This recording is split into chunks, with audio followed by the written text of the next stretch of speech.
Olá pessoal, tudo bem? Professor Samarques, canal Esclarecer, como sempre, buscando aí a colaboração de todos vocês. Dê um like lá na nossa postagem, mais um vídeo postado aí nesse nosso canal Professor Samarques Esclarecer, a sua curtida, você tocar lá no sino e tocar em todos para você receber as notificações de todo o material que a gente produz, comentar, evidentemente, de maneira respeitosa, para termos um debate propositivo para avançarmos nos assuntos que, por acaso, visam realmente manter todos devidamente esclarecidos de maneira crítica, portanto, sem partidarismos políticos. Realmente é trabalhar com geopolítica, é trabalhar com história geral, é trabalhar com a atualidade, é trabalhar com assuntos locais, é trabalhar com história do Brasil, enfim, porque afinal de contas o objetivo de Samarques é esclarecer, é manter todo o nosso público, aqueles que nos acompanham, aqueles que respeitam o nosso trabalho, além do esclarecimento realmente que temos que ter em relação ao mundo, ao Brasil, mas também buscarmos sempre aprovação em concursos públicos, inclusive sobre assuntos regionais, e também a questão dos vestibulares. Então, é necessário, realmente, é fundamental a sua participação, no sentido de curtir, de comentar, de compartilhar, para que nós possamos crescer. Afinal de contas, o nosso objetivo é esclarecer. Muito bem, pessoal. A Argentina tem passado por uma gigantesca convulsão social a partir de uma premente, de uma terrível crise econômica e financeira que, por acaso, assola o país. Vejam só, o Brasil, durante muito tempo, foi controlado pelas hostes do Fundo Monetário Internacional, o FMI. E o FMI agora bateu as portas da Argentina com Javier Milei, exatamente, que busca o empréstimo do FMI de pelo menos 20 bilhões de dólares. Só que em qualquer lugar do mundo onde o Fundo Monetário Internacional, diga-se, controlado pelos Estados Unidos, bateu as portas, sempre eles exigiram a minimização do Estado, a redação do tamanho do Estado a partir de um projeto que é o projeto neoliberal. Mas, professor Samarques, o que seria o projeto neoliberal? Olha, o projeto neoliberal é diminuir a presença do Estado na vida dos cidadãos, das cidadãs, para poder eles liberar empréstimos. O Brasil ficou por muito tempo, desde a época da ditadura militar, no colo realmente do Fundo Monetário Internacional. E agora, para corroborar, quer dizer, para atender às exigências do Fundo Monetário Internacional, ou seja, diminuir a presença do Estado, tornar o Estado o mínimo, que é o projeto neoliberal, tornar o Estado ausente em termos sociais da vida dos cidadãos e cidadãs da Argentina, como sempre aconteceu no Brasil, principalmente nas décadas de 80 e 90, onde a década de 80 é chamada inclusive de a década perdida. A gente viu que o Senado da Argentina agora aprovou a reforma trabalhista muito, aliás, muito mais rigorosa, pior do que a reforma trabalhista de 2017 com o ex-presidente Michel Temer. Vejam só, enquanto o Brasil hoje caminha para acabar com a jornada de trabalho de 6 por 1, ou seja, o trabalhador durante a semana trabalhar 6 dias e folgar apenas um, e a jornada de trabalho no Brasil ficar apenas de 40 horas, sem reduzir o salário dos trabalhadores brasileiros, o brasileiro que trabalha por lei 8 horas ao dia, Javier Milei já conseguiu aprovar no Senado e agora vai para a Câmara a jornada de trabalho de 12 horas, repito, 12 horas ao dia. 12 horas está sendo aprovado para os trabalhadores argentinos trabalharem ao dia. No Brasil, o máximo são 8 horas. Na Argentina, o Senado aprovou 12 horas ao dia.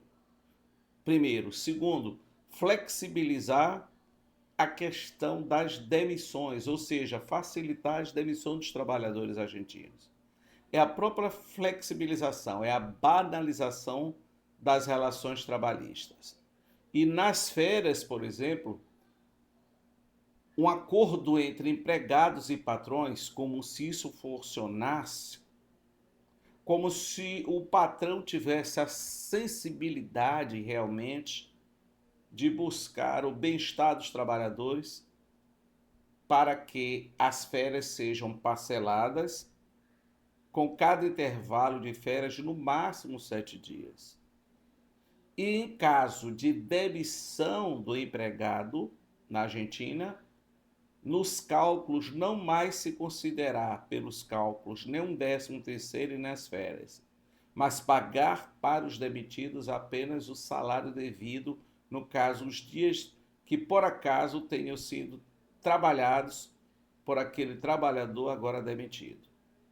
O não mais pagamento de horas extras, de tal maneira que desde o dia 8 de fevereiro, os trabalhadores argentinos se insurgiram em gigantescas greves, inclusive no dia 10, a própria polícia, os próprios policiais argentinos se insurgiram, por exemplo, na cidade de Rosário, que é uma das maiores cidades da Argentina, que possui um dos maiores portos de agroexportação de toda a Argentina, uma cidade com aproximadamente 1.300.000 habitantes.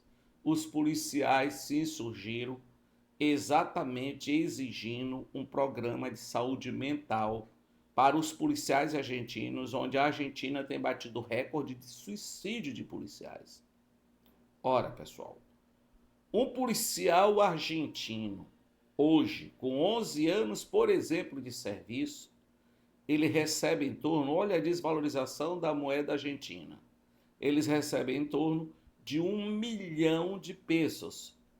1 milhão de pesos em moeda nacional brasileira é como se fosse em torno aqui para a gente de R$ 3.700. Portanto, quase a metade do salário, praticamente um pouco mais da metade do salário de um soldado da Polícia Militar do Maranhão. Então, essa é a situação. A Argentina, nos últimos 4 meses, perdeu o controle absoluto em termos inflacionários e nos últimos 12 meses já acumulou em torno de 32% de inflação. Ora, nenhum país no mundo, o Fundo Monetário Internacional, o FMI, chegou realmente para buscar a estabilidade econômico-financeira de qualquer país periférico, de qualquer país satélite do sistema capitalista, que não fosse para minimizar a presença do Estado, e isso dentro de um projeto neoliberal, com a flexibilização das relações trabalhistas, incondicionalmente e sem a mínima exceção, sempre provocou o aumento do desemprego, inflação desenfreada, aumento da pobreza, aumento da miséria, aumento das desigualdades sociais, que é realmente o que tem acontecido com a Argentina.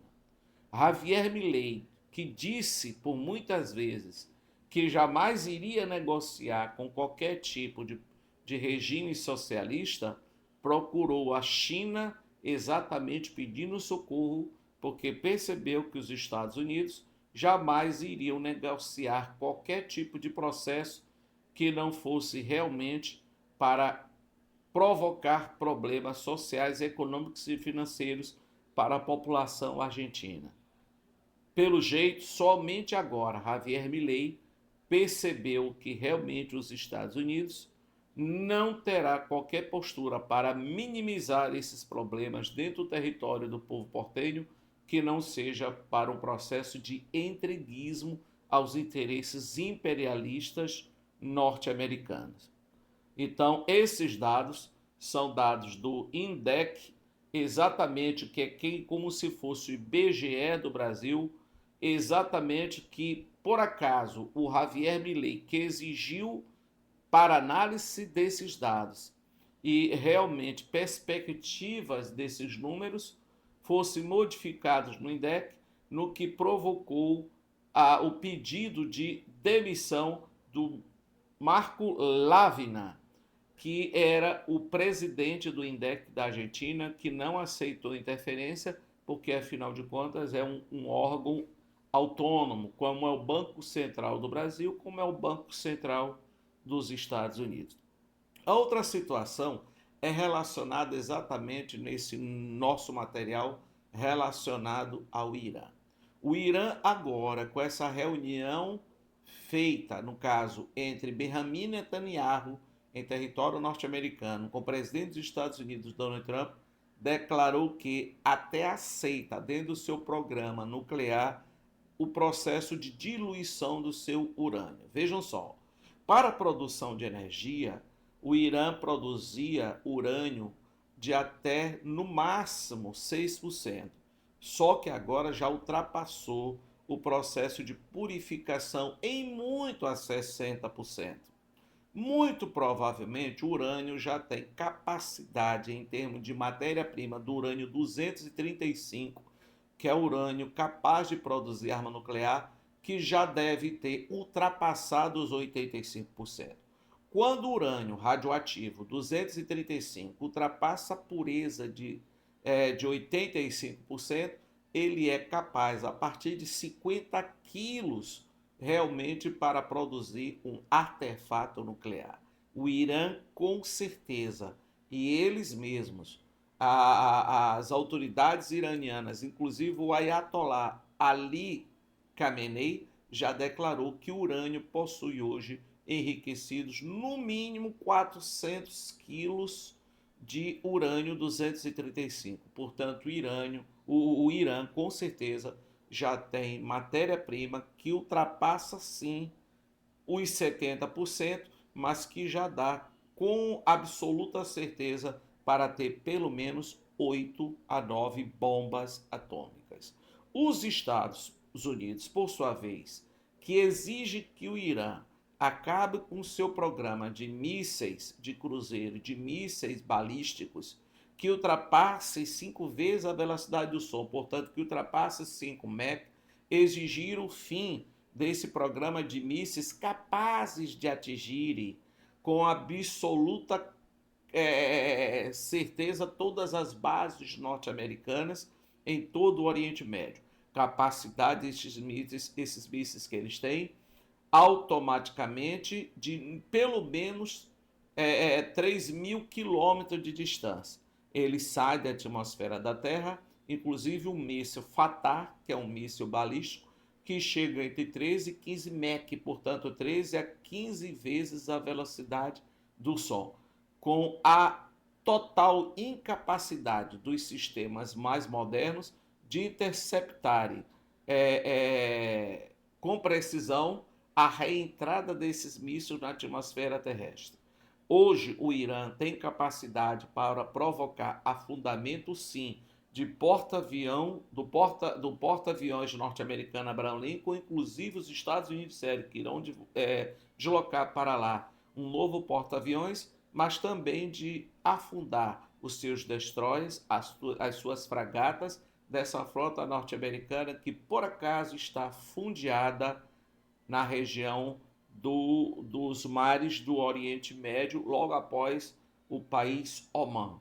Portanto, o Irã tem capacidade, sim, de provocar humilhação e afundamento dessas embarcações de guerra dos Estados Unidos. Além de que os Estados Unidos já mandaram para o Catar aviões super bombardeiros B-52, que é o que os Estados Unidos têm de mais potente, de maior capacidade, de maior carga, em termos de diversidade de explosivos em todas as grandes guerras perpetradas pelos Estados Unidos na atualidade. Sem deixar de ressaltar que, mais uma vez, o Irã já declarou por diversas vezes que irá fechar o Estreito de Hormuz, por onde passa o quinto do petróleo consumido no mundo, por onde passa o quinto do gás de cozinha, o GLP, consumido pelo Ocidente, pelo mundo afora. Além de que o Irã tem toda uma rede de resistência, como os Houthis no Iêmen, como o Hezbollah no sul do Líbano, muito próximo do Egito, no que o Hezbollah pode sim afundar navios cargueiros no canal de Suez, que no máximo tem 305 metros de largura, impossibilitando pelo menos de 15 a 20% do comércio mundial que por acaso passa ali pelo canal de Suez, no território do Egito, uma região contígua, ou seja, ao lado da faixa de Gaza. Terminou o sul do Líbano, que hoje é controlado pelo Hezbollah, nós temos a faixa de Gaza cuja largura no máximo chega a 12 quilômetros. E o Hezbollah tem foguetes e mísseis, sim, com capacidade, dados pelo Irã, de afundar os navios cargueiros no canal de Suez e assim possibilitar o comércio naquela região. E como o Irã já ultrapassou com certeza 70% de pureza do urânio 235, o Irã pode arremessar também sobre Israel, que é um território muito pequeno, as chamadas bombas sujas. No caso, os mísseis Fatah, que chegam a ultrapassar 13 vezes a velocidade do som, mas nas suas extremidades carregando urânio enriquecido, no que tornará vastas regiões de Israel por séculos absolutamente inabitáveis. Portanto, os Estados Unidos estão deslocando forças militares ainda maiores para a região do Oriente Médio, na perspectiva e na expectativa, nas próprias 72 horas, de gerar uma guerra que pode se tornar uma guerra regional, mas pode virar uma guerra mundial caso o Irã jogue sobre Israel, por acaso, uma bomba suja, diga-se, uma bomba possuindo urânio enriquecido e, consequentemente, estrangular o comércio mundial, fechando o Estreito de Hormuz e, consequentemente, também fechando o Canal de Suez na região do Egito. Então, o mundo está na expectativa para que realmente a diplomacia não falhe e o mundo não possa enveredar numa guerra que pode levar a uma hecatombe nuclear. Muito obrigado, professor Samarques, canal Esclarecer, curta, comente, compartilhe. Eu preciso realmente dessas práticas de vocês para que o nosso canal possa evoluir, melhorar, progredir, porque afinal de contas o professor Samarques quer somente esclarecer e manter o mundo em definitiva paz. Muito obrigado a todos.